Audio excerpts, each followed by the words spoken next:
All right, guys. When it comes to focuses for the kitchen for this last quarter, for this last month of the first quarter, is the same as we had looked up before. When we met back in January, we had set our goals around 3 areas.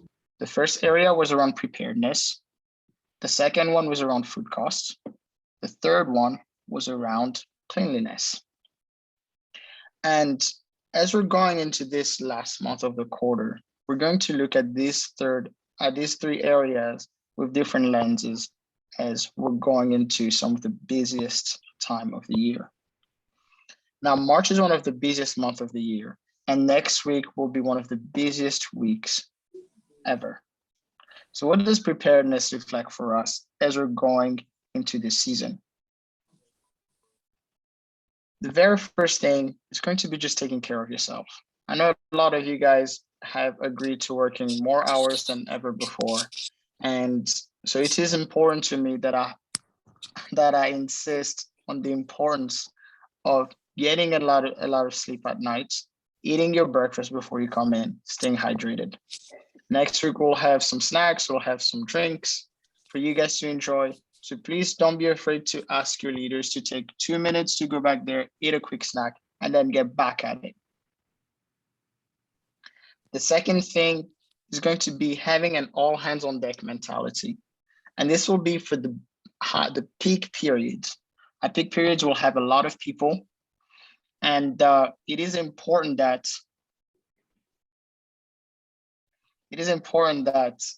we are ready for those peak hours. People cannot be leaving the line to get items from the freezer, from the cooler at our peak time. We can only get the items that we cannot fit readily for us as we're going into the busy season. We know the hours are going to be the busiest. The idea is just to be ready and prepared for them. And so this is where you're going to help us a lot. The third area where preparedness is going to be very, very important is around production increase. We will see a lot of production increase, whether this is around prep, around filleting in the morning, green leaf lettuce at transition, or mac and cheese pulling, mac and cheese assembly, and things of the sorts. We should be preparing for about a 30 to 40% increase every day. So as you're thinking about all the items that you do, try to increase them by at least 30%, 30 to 40%. So let's say, for example, if you generally do 3 cases of fillets, increasing that by 30% means you will add 1 more case, because that would be a 30% increase. Same thing with green leaf. If we do 3 cases a day, now we will do 4. If we're doing 12 mac and cheeses and we're increasing that by 30%, we might make 4 more batches of mac and cheese as we're working on prep. Even as we're working with Kanbans and things like that, it's important that we are increasing those numbers too. And we'll probably have to store some items in the walk-in cooler, just so we can respond to the demands for later at night. Monday, Tuesday, Wednesday, we will not have a prep person past 5:30, 6 p.m. So it is important that the prep team members are understanding that we have to be ready before they go, because that last period, we will not have prep team members, and we will still be running really, really high numbers. This whole week, it will probably feel like a Friday every single day, except for Friday, which is going to feel like a super, super Friday.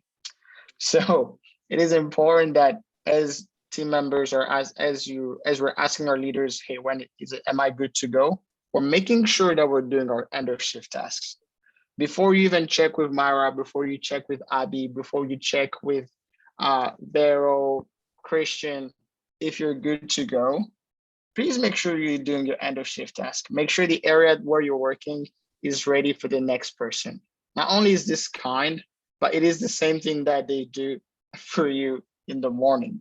So at transition, you're making sure that you're replenishing and restocking items, because the nighttime team members do the same for you as you're coming in the morning. The last but not the least item is communication. Just like Don said, sometimes when stress is high, judgment is low. And maybe we'll drop the ball on some things, maybe some things that we didn't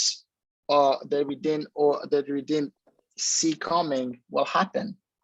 And it is very important that we're communicating those things so we don't keep running into the same issue. I'll give you an example. If we run out of green leaf on Tuesday at 1 p.m., it's important that we communicate that so that we don't make the same amount of green leaf and then run out on Wednesday at 1 p.m. Same thing with filleting, same thing with preparing for grilled or things like that. From the smaller items to the biggest item that you can think of, it is going to be very important that we communicate. And this is where the Back of House Champion channel is going to come into play. All of you guys have freedom to write in that chat, although I don't know why very often I end up being the only person who writes in that chat. I do appreciate that people will give me a thumb up on my messages, but also that is our space where you can feel free to speak and to share your concern of what is going on. The things that you notice without basically putting people to shame. It is important that we're talking about processes in that chat and never about people. So if we're running out of green leaf, you can just say, hey, today we ran out of green leaf at 1 p.m. It is a problem. People need to be aware of it. This helps leaders know and be aware so we can increase, so we can find out how much we did yesterday and how much we need to do. This is not the area to say, well, Daniel didn't do enough green leaf yesterday, because that becomes an attack on Daniel and it's a whole different issue.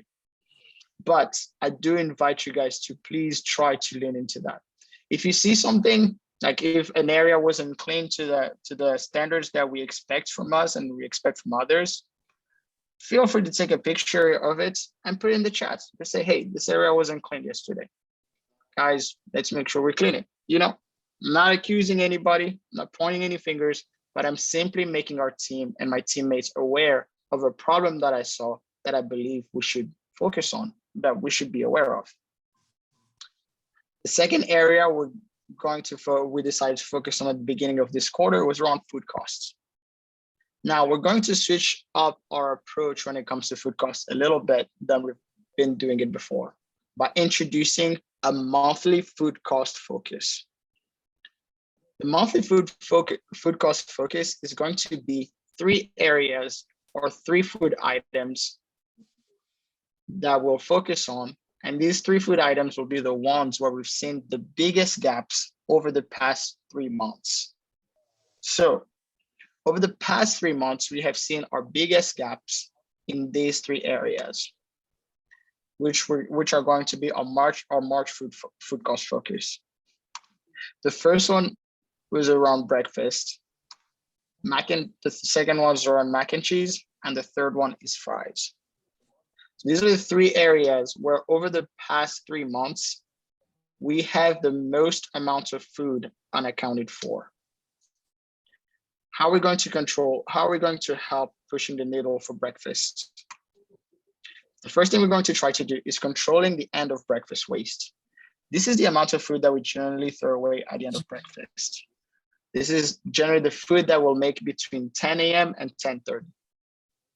As 10 a.m. approaches, even as we're going into this busy period, it is very important that we monitor the amount of food that we're making. That is the first thing. So if we're making eggs, for example, at 10:15, 10:20, there's no need to make a full batch unless there is demand for it. We can make half batches, we can make 3 eggs at a time, we can make 2 eggs at a time, 4 eggs at a time, and that will help us. Same thing with sausages. Not making tons of sausages as we're approaching the end of breakfast, maybe going down to 3 per kanban, maybe going down to 2 per kanban as we're approaching that 10:30. The other area where we're going to focus is going to be the food that we're putting in the chutes. As we're passing that 10:15, there's no need to have 8 4-count minis in the chutes anymore. There is no need to have 8 biscuits in the chutes anymore. There might be a demand for it. Maybe it might come. Maybe someone might ask for 6 biscuits. But it's important that we're controlling that so we're not overmaking, because we know we're about to start serving breakfast in less than 10 minutes. It's going to be hard because very often, sometimes that is also our busiest time at breakfast.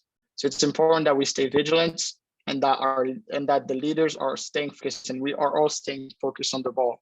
So we're not stretching our focus in multiple directions, and we're just making sure that we're making what we need. And by 10:32, 33, when we stop serving breakfast, then we can all break out in groups, clean up, and do the things that we need to do and get ready for lunch. Another huge component of the breakfast waste was around bacon. Bacon is an expensive ingredient, actually. So it's a very expensive ingredient, and we waste so much of it at the end of every night, and it's considered a breakfast item. The biggest thing with bacon is I feel like at the end of the night, we're throwing away 3 pans, 2 pans a day, because we're continuing to produce 3 pans at a time, way past transition. So this week that we're going into is going to be a bit busier, but it's important that as we're going into the evening, we stop producing bacon so much. We can go down to producing 1 pan at a time, half pans at a time as we need.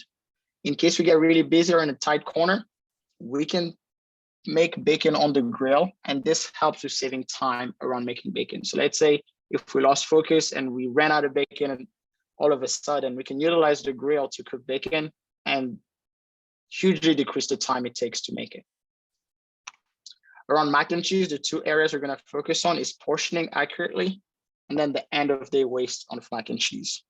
One of the biggest part where we're wasting mac and cheese is essentially on portioning, just filling up medium mac and cheeses, small mac and cheeses.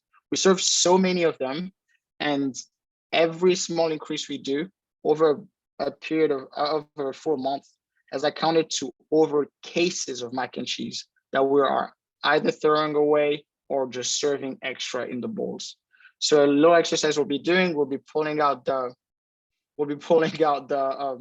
scale and scaling and weighing the mac and cheeses that we're cupping, just so we can all get in a better mindset as far as like what is the accurate weight. The other thing we're going to do is just focusing on producing less mac and cheese as we get closer to the night, even consider making half batches at a time instead of full batches. Last area is going to be around fries. It's important that we portion the fries right. So we'll be doing some weighing around there too. We'll make sure that we're salting them properly, and we're focusing on the quality of the fries. Good crispy fries will make the package look visibly full without overweighing and overserving, and that's what's going to help us move the needle around food costs around fries. The final area is around cleanliness. We have our food safety visits coming up this month for sure, since we get one every quarter, and this is the last month of the quarter. So we'll get our audits coming up. I just want to make you guys aware of it. Please make sure we're putting labels on the soup that is in the fridge by the boards area. We're putting labels on the sausages that is in the fridge by the boards area. We're labeling the cheeses that are open under the boards area as well. Anytime a cheese is open, it needs to have a date label on it. So we have to start building these disciplines leading up to our visits and continue to keep them going. Shout out to the prep team for continuing to clean those tomato slicers and lettuce slicers, and just being ready and being there and making sure we're continuing to think about food safety and making sure we're serving safe products. Now, as we're just going into this really this hard week, I just want you guys to make sure you're aware of prep. Make sure you're helping them. We're checking on prep. We're helping prep because prep is going to be one of those areas where they're going to see a huge change. And we weren't able to add as many people to prep as we're able to add to the line. So as we're going through our shifts, it's important that we check on prep, and we're looking for opportunities to help them and making sure that everybody is well set up so our entire team can have a great week. Dawn has made sure she's got us a massage coming. We have a massage therapist coming Thursday, Friday, and Saturday. And they will be offering chair massages just to help us relax and chill, because by that time, I think we'll start feeling the weight of the week. And it's just important that we feel restored and we feel replenished. So we'll have a sign-up sheet that will be probably up by Monday. Start signing up for your spots. I look forward to having fun this week. I look forward to working with you guys. Thank you so much. Thank you for your time and thank you for your attention. You have a very good day. Bye. Thank you. You too. Have a good day. Bye, guys. Thank y'all. Bye. Thank you. Bye. Thank you.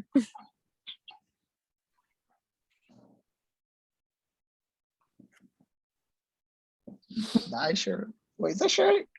Shirley, do you have a Shirley. question? No? Did you want to talk? No, I don't have a question. You have notes you want to share? No, I guess I'm just gonna get more rest and more sleep for next week and be Get some sleep. prepared.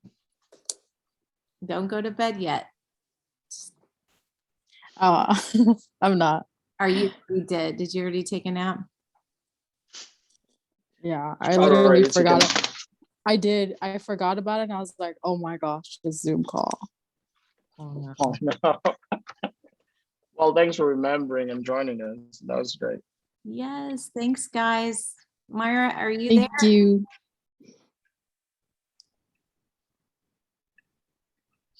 I guess she's done. All Okay. right. All right. You guys have a good night. Appreciate y'all. Good night. Thank you.